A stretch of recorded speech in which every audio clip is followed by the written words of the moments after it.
آپ کے اوپر supervisor جن کی سپروائزر ہے، جو آپ کو جن کے ماتحت آپ کام کر رہے ہیں، وہ آپ کا آپ کا امیر ہے. اگر ملک کی سطح پہ دیکھیں تو حاکم وقت جو ہے وہ آپ کا امیر ہے. اس زمانے میں جو ہے کرب و بلا جب یہ واقعہ ہو تو اس زمانے میں سچا امیر، اصل امیر جی امام اعظم مقام حضرت امام حسین رضی اللہ عنہ امیر تو وہ تھے. تو ان کے جو لوگ تھے اس زمانے میں وہ کسی ڈر خوف کی وجہ سے اطاعت نہیں کی، مطلب ان کے بیعت نہیں کی. جی ٹھیک ہے. تو دیکھیں کیا ہوا لوگوں کے ساتھ. وہ پشیمانگی، وہ دکھ، وہ تکلیف، وہ بدنامی، وہ ہمیشہ کے لیے ان کے ساتھ نتھی ہوگی جنہوں نے اطاعت نہیں کی. اس زمانے کے وہ لوگ جتنا عرصہ جیے یہ اپنے آپ کو مجرم سمجھتے رہے کہ ہم یہ کیا ظلم کر بیٹھے. ایک پچھتاوا اور روگ وہ آخری دم تک، آخری سانس تک ان کے ساتھ رہا.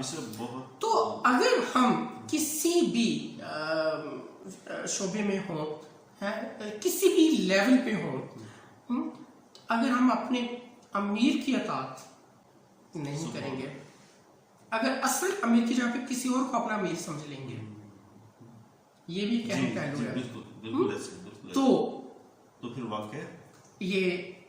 واقعہ کربلا ہوگا، کرب و بلا. اور یہ سب بہت ہی پیاری بات آپ نے، اور اللہ کرے کہ سب سے پہلے تو مجھے یہ خود سمجھ لگے جو نبی صاحب نے فرمایا، اور باقی جو ہمارے ناظرین ہیں ان تک بھی یہ بات، ان کے دل تک یہ بات پہنچے، کیونکہ سچی بات ہمیشہ اس کی پہچان کیا ہے کہ وہ دل کو لگتی ہے. سچی بات آپ نے سچی بات کی.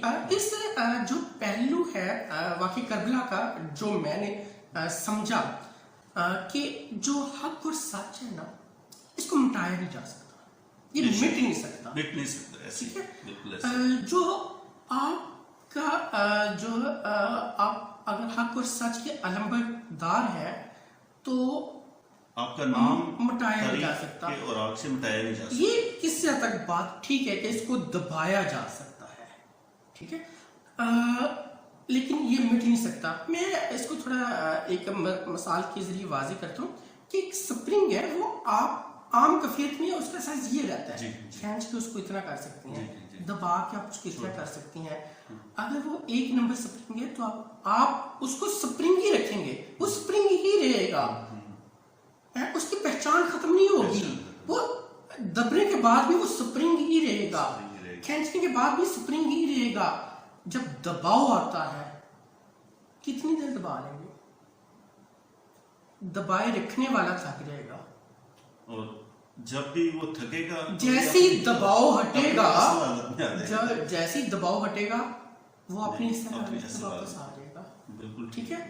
تو یہ جو بات ہے کہ حق اور سچ کو، یہ بڑی خوبصورت بات، معذرت کے ساتھ قطع کلامی معاف.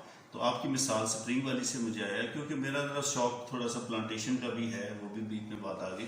تو بیج جو ہے نا، بیج اس کو اگر دبا دیں نا تو وہ تناور درخت بن کے نکلتا ہے. بالکل ایسے ہی ہے. تو یہی بات وہ جو بیج ہیں وہ حق اور سچ کے علمبردار ہوتے ہیں، اور وہ جب باہر نکلتے ہیں تو پہلے سے زیادہ شان و شوکت کے ساتھ باہر نکلتے ہیں. ابھی دیکھیں نا واقعہ کربلا کے اندر حضرت امام رضی اللہ تعالیٰ عنہ، حضرت حسن رضی اللہ تعالیٰ عنہ، حضرت حسین رضی اللہ تعالیٰ عنہ، اور وہ اب تناور درخت ہیں، اور وہ ہمیشہ رہنے ہیں انشاءاللہ تعالیٰ. ٹھیک ہے نا. تو اسلام زندہ ہوتا ہے ہر کرب و بلا کے بعد، ہر کربلا کے بعد.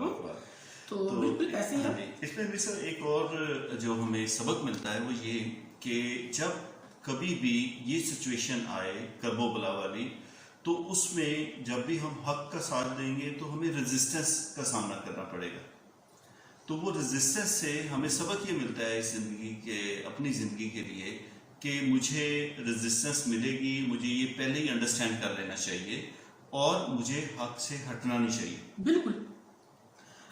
دیکھیں جہاں بھی اچھا، خیر و شر کی جنگ تو روز اول سے ہے اور روز آخرت تک یہ چلتی رہے گی. تو جہاں بھی خیر ہوگی اس کو رزسٹ کیا جائے گا، مزاحمت آئے گی، اس میں کوئی شک نہیں ہے.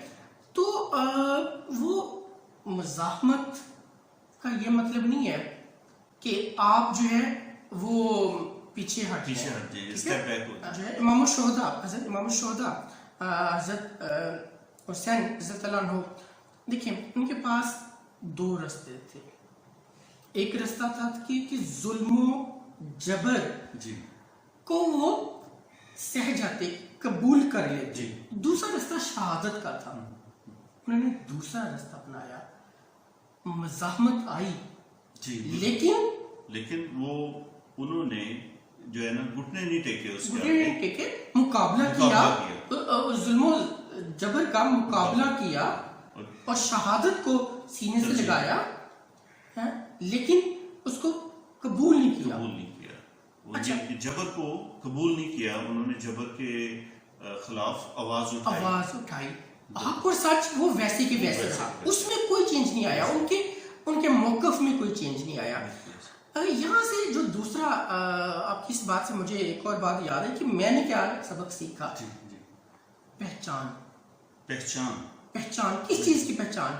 یہ ایمان کے جو جھوٹے دعوے دار ہیں ان کی پہچان، اپنی پہچان کہ میں اپنے آپ کو بہت اچھا سمجھتا ہوں، کہیں یہ میرا دعویٰ جھوٹا تو نہیں ہے. تو آپ نے خود کو پہچاننا ہے یا دوسروں کو پہچاننا ہے.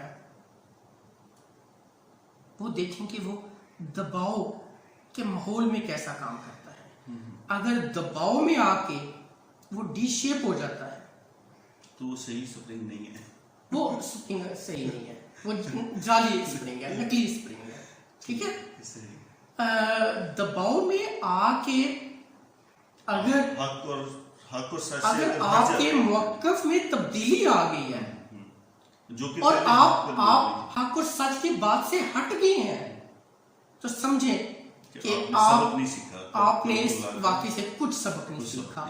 آپ خیر کے دائی اگر اپنے آپ کو سمجھتے ہیں یا خیر کے دعوے دار سمجھتے ہیں پھر آپ کو ریویو کرنا چاہیے کہ میں جو ہے وہ میں حق اور سچ اور خیر کا دعوے دار جھوٹا ہی ہوں جو ذرا سے دباؤ کو سہ نہیں سکا ہے اور فوراً ہی میں دوسری طرف چلا گیا. صاحب آپ کی گفتگو بہت زبردست ہے اور ماشاءاللہ بڑے اچھے سے ریفرنسز بھی بیچ میں آتے ہیں.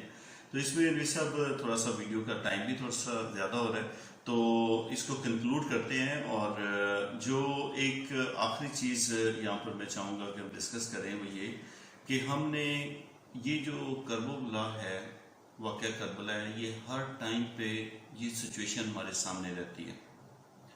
اور ضرورت اس چیز کی ہے کہ ہم نے جیسے آپ نے بات کی پہچان کی، تو ہم نے پہچاننا یہ ہے کہ ہم کس فوج کے جو ہے نا وہ ممبر ہیں. کیا امام علی مقام حضرت حسین رضی اللہ تعالیٰ عنہ کی فوج یعنی کہ حق کے ہم جو ہے نا پیروکار ہیں یا ہم ظلم والی سائڈ ہیں؟ تو اس چیز کی پہچان کرنا جو ہے نا وہ ضروری ہے. اور یہ ہر ٹائم پہ ہمارے سامنے آئے گا، چھوٹے سے قدم پہ چھوٹے چھوٹے آزمائشیں اس طرح کی آتی رہتی ہیں کہ ہمیں دیکھنا پڑتا ہے کہ اب ہم حق کا ساتھ دیں کہ جو ہے وہ جھوٹ کا ساتھ وہ ساتھ دیں، خیر کے ساتھ چلیں کہ شر کے ساتھ چلیں. تو یہ قدم قدم پہ ہمیں دیکھنا پڑتا ہے، ہمیں حالات کا سامنا کرنا پڑتا ہے اور قدم قدم پہ ہمیں یہ فیصلہ کرنا پڑے گا کہ ہمیں یزید کی فوج میں اب شامل ہونا ہے کہ حضرت امام حسین رضی اللہ عنہ ان کی فوج میں شامل ہونا ہے. بہت خوبصورت بات اللہ تعالیٰ ہمیں ہمت و توفیق دے کہ ہم حق اور سچ کو پہچانیں اور حق اور سچ پہ قائم رہیں. یہ اگر ہم حق اور سچ کو نہ پہچان پائے ہیں جیسے ان لوگوں نے نہیں پہچانا اس زمانے میں، بعد میں پتہ چلا اور پچھتائے. ٹھیک ہے. اور دوسری بات کہ حق اور سچ پہ قائم رہیں. اگر ہم یہ قائم نہیں رہتے تو مطلب کہ ہم صرف کرب کی کیفیت میں رہنا چاہتے ہیں. ہم جو ہے اس سبق اس واقعے سے کچھ نہیں سیکھا یا اس کے ثمرات ہمیں نہیں مل سکیں گے کبھی بھی. یہ تاریخ کائنات کا بہت بڑا واقعہ اور یہ بلا مقصد تو نہیں تھا. اس کا جو سب سے چھوٹا مقصد یہ تھا کہ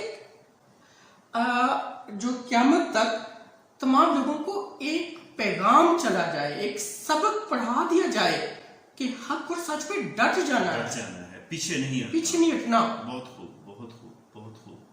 تو اس دعا کے ساتھ کہ اللہ کرے کہ یہ سارے اسباق ہمیں یاد بھی ہوں اور ہم اپنے عمل بھی کریں، اور جو دوست اس کو مناسب سمجھیں وہ آگے شیئر بھی کریں تاکہ دوسرے دوستوں تک بھی یہ پیغام پہنچے. تو تب نیکسٹ ویڈیو تک کے لیے اجازت دیجیے گا مجھے اور سر نوید کو. اللہ حافظ.